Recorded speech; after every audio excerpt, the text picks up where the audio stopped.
Halo sahabat tonton, siapa nih yang penasaran dengan kelanjutan cerita dari drama Mary Kills People? Yuk kita mulai jalur cerita kelanjutan episode 5 ya. Di dalam pelariannya, Gwang Chul tiba-tiba menghentikan mobil dan dengan cepat menghabisi Si Yun. Melihat kejadian gila itu, Sojong segera turun dari mobil. Tapi Gwang Chul menangkap Sojong lalu melukainya. Gwang Chul berbuat seperti ini untuk membuat Sojong seolah-olah dilukai oleh Si Yun. Gwang Chul juga memperingatkan Sojong agar Sojong tidak mengatakan apapun kepada polisi tentang kejadian ini. Malam harinya, Ji-Hun serta timnya menemukan Sojong yang sudah terkapar di jalanan lalu membawanya. Keesokan harinya, Hyena dengan khawatir memberitahu Dae-hyun tentang keadaan Sojong yang terluka dan ditangkap oleh polisi. Tentu saja Dae-hyun terkejut dengan berita tersebut. Sementara itu di rumah sakit, selagi Sojong dirawat, Ji-hun serta detektif Bu menginterogasi Sojong tentang peristiwa Si Yun. Dengan tenang, Sojong mengatakan kalau dirinya juga korban. Jadi seharusnya mereka nggak menginterogasinya. Seorang perawat senior juga mengusir para detektif tersebut agar Sojong dapat istirahat. Sedangkan Dae-hyun, dia dengan berani mendatangi Gwang Chul. Dae-hyun menghadapi Gwang Chul karena Gwang Chul telah menyakiti Sojong. Namun Gwang Chul mengambil senjatanya. Dia menegur Dae-hyun karena Dae-hyun telah berinteraksi obat dengan Si Yun. Gwang Chul juga bertanya kenapa Dae-hyun serta Sojong melakukan eutanasia. Dae-hyun menjawab meskipun itu adalah hal ilegal, tapi banyak orang yang nggak mau mati dalam keadaan kesakitan. Intinya Dae-hyun dan Sojong hanya ingin membantu orang-orang yang seperti itu. Gwang Chul masih nggak puas. Kemudian dia menyuruh Dae-hyun untuk meminum sempen yang telah diisi narkoboy dalam dosis sedikit. Karena diancam, Dae-hyun pun meminum sempen tersebut dan akhirnya tertidur di dalam mobil di jalanan. Di rumah sakit, Sojong mendapatkan telepon dari Pastor Yang, meminta Sojong untuk mendatangi rumah sakit karena Pastor Yang nggak bisa menghubungi Dae-hyun. Meskipun masih terluka, Sojong tetap berjalan untuk pergi ke rumah sakit sosial. Namun kepergian Sojong segera diketahui oleh detektif Bu. Karena Sojong masih terus dijaga oleh polisi, maka karena itu detektif Bu meminta Ji-hun untuk mengantar dan menemani Sojong ke rumah sakit sosial. Saat sampai di rumah sakit sosial, Sojong segera merawat pasien itu, yang adalah Nyonya Lee. Selagi Sojong merawat Nyonya Lee, Pastor Yang bertemu dengan Ji-hun. Awalnya Pastor Yang kaget bertemu dengan Ji-hun, karena Pastor Yang taunya Ji-hun adalah Hyun-woo, sementara Hyun-woo kan sudah meninggal. Tapi akhirnya Ji-hun memberitahu Pastor Yang kalau dirinya sedang menyamar. Mendengar itu, Pastor Yang bertanya, memangnya apa yang telah Sojong perbuat sehingga polisi sampai menyamar begini? Sebelum Ji-hun menjawab, Pastor Yang segera memberitahu Ji-hun kalau Sojong tidak mungkin melakukan tindak kejahatan, mengklaim kalau Sojong adalah orang baik. Kembali ke Nyonya Lee. Sojong mengatakan kalau sekarang obat anti nyeri apapun udah nggak ngefek di tubuh Nyonya Lee. Nyonya Lee lalu memohon agar Sojong bisa membantunya untuk mati. Tapi Sojong berkata kalau dirinya nggak bisa melakukan hal itu. Nyonya Lee lalu memohon agar Sojong mengirim putrinya ke panti asuhan jika Nyonya Lee sudah meninggal. Setelah itu, Pastor Yang berbicara berdua dengan Sojong, di mana Sojong menjelaskan kepada Pastor Yang kalau sekarang polisi sedang mencurigai Sojong atas tuduhan pembunuhan. Mendengar jawaban Sojong, sang Pastor Yang pun sangat terkejut, tapi dia menahan diri untuk tidak menanyakan apapun. Besoknya, detektif Bu serta rekannya mendatangi kediaman Dae-hyun. Detektif Bu meminta Dae-hyun untuk ikut dengannya ke kantor polisi karena detektif Bu mendapatkan laporan kalau Dae-hyun menggunakan obat terlarang. Di kantor polisi, selagi detektif Bu menginterogasi Dae-hyun, Ji-hun mendatangi mereka sambil membawa hasil tes darah Dae-hyun yang menyatakan kalau Dae-hyun positif memakai obat terlarang. Itu karena kemarin malam, Gwang Chul memang cekokin Dae-hyun dengan sempen yang berisi obat. Dae-hyun yang mengetahui hal ini langsung meminta pengacara untuk mendampinginya. Di rumah sakit sosial, Sojong berbicara kembali dengan Pastor Yang. Sojong mengatakan kalau dirinya nggak tega lihat Nyonya Lee kesakitan seperti ini. Pastor Yang menjawab kalau hidup dan mati ada di tangan Tuhan.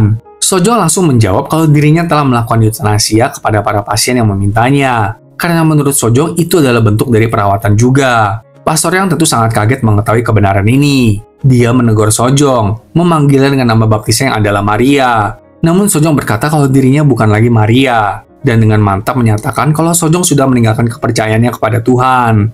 Di kantor polisi, Ibu Wumi mendatangi Dae-hyun sebagai seorang pengacara. Ibu Wumi mengatakan kalau dirinya mengenal Sojong dan Jae-hyun. Ya kan secara Ibu Wumi memang tetanggaan sama Sojong. Setelah itu Ibu Wumi mendatangi detektif Bu, meminta agar detektif Bu membebaskan Dae-hyun karena Dae-hyun nggak terlibat dalam transaksi obat. Detektif Bu lalu mengatakan, oh memang kok Dae-hyun nggak terlibat dalam kasus obat terlarang, tapi Dae-hyun melakukan pembunuhan. Mendengar itu, tentu saja Ibu Wumi sangat terkejut dan meminta agar detektif Bu menjelaskan secara detail tentang tuduhannya itu. Detektif Bu lalu memberitahu Ibu Wumi kalau Sojong telah melakukan pembunuhan dengan kedok eutanasia dan Dae-hyun adalah kaki tangan Sojong. Makin terkejutlah Ibu Wumi mengetahui kebenaran ini. Namun akhirnya Daehyun pun dibebaskan. Ibu Bumi meminta agar Daehyun membantu polisi untuk menangkap Sojong. Itu adalah tawaran polisi kepada Ibu Bumi agar Daehyun bisa dibebaskan. Ibu Bumi juga menyuruh Daehyun untuk tidak pernah menghubungi dan menemui Sojong lagi. Daehyun menjawab kalau dirinya dan Sojong itu bekerja sebagai sukarelawan di rumah sakit sosial yang sama. Jadi nggak bisa asal putus hubungan begitu. Tapi Ibu Bumi dengan tegas mengatakan kalau Daehyun harus mengikuti arahannya jika masih mau mendapatkan pembelaan darinya. Daehyun lalu menyanggupi untuk menjaga jarak dari Sojong. Tapi Daehyun gak bersedia membantu polisi untuk menangkap Sojong. Keesokan harinya, Sojong kembali ditelepon oleh Pastor Yang memberitahu Sojong kalau Nyonya Lee sudah meninggal. Pastor Yang juga akan mengirimkan putri Nyonya Lee ke panti asuhan. Malam harinya, Sojong ditelepon oleh wali kelas Jaeyeon kalau Jeon telah menghilang dari sekolah. Sojong hendak pergi mencari Jaeyeon, lalu dia berpapasan dengan Jihoon. Jihoon menanyakan kenapa Sojong sepertinya panik sekali. Sojong menjawab dengan cepat kalau keponakannya menghilang. Mendengar itu, Jihoon segera menyiapkan mobil dan bersiap mengantar Sojong untuk mencari Jaeyeon. Akhirnya, Jihoon serta Sojong menemukan Jaeyeon yang sedang termenung duduk sendirian di sebuah taman. Sojong langsung memeluk Jaeyeon dan mereka pun pulang ke rumah. Sojong kemudian berterima kasih kepada Jihoon karena telah membantunya. Jihoon juga akhirnya mengetahui kalau Nyonya Lee sudah meninggal. Sebelum mereka berpisah, Jihoon memberikan nomor ponselnya kepada Sojong, meminta Sojong agar menghubungi Jihoon jika Sojong memerlukan bantuannya. Namun nggak sampai di sana, Jihoon mengatakan kalau dirinya berjanji akan menangkap Sojong, agar Sojong bisa membayar semua kejahatannya. Jihoon mengklaim kalau Sojong telah menghancurkan dirinya sendiri demi menyelamatkan orang lain. Keesokan harinya, Sojong kembali ke rumah sakit sosial. Dan sangat terkejut karena melihat Nyonya Lee ternyata masih hidup dong. Putrinya juga ada di sebelah Nyonya Lee. Sojong lalu bertanya kepada Pastor Yang, kenapa Pastor Yang membohongi Sojong? Pastor Yang menjawab kalau dirinya yakin kematian alami itu lebih baik daripada eutanasia. Malam itu, Sojong mengajak putri Nyonya Lee untuk makan bersama. Sojong dengan sedih meminta maaf karena nggak bisa menyelamatkan Nyonya Lee.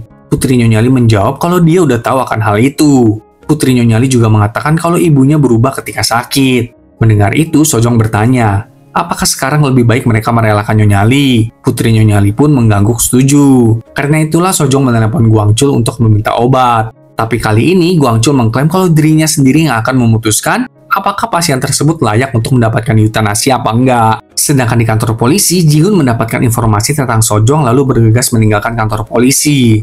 Kemudian, detektif Bu mendapatkan informasi kalau Sojong dan Pastor Yang sudah saling mengenal sejak Sojong masih kecil. Dulu nama Sojong adalah Chaeyoung. Sojong mengubah namanya pada usia 18 tahun. Ibu Sojong mengidap kanker dan meninggal saat Sojong berusia 16 tahun.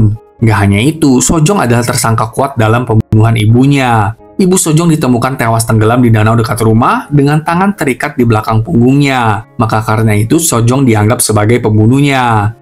Sojong ini beneran membantu orang untuk mati tanpa rasa sakit atau Sojong memang masih kopet aja ya? Jangan lupa saksikan kelanjutan drama ini ya sahabat nonton. Sampai jumpa.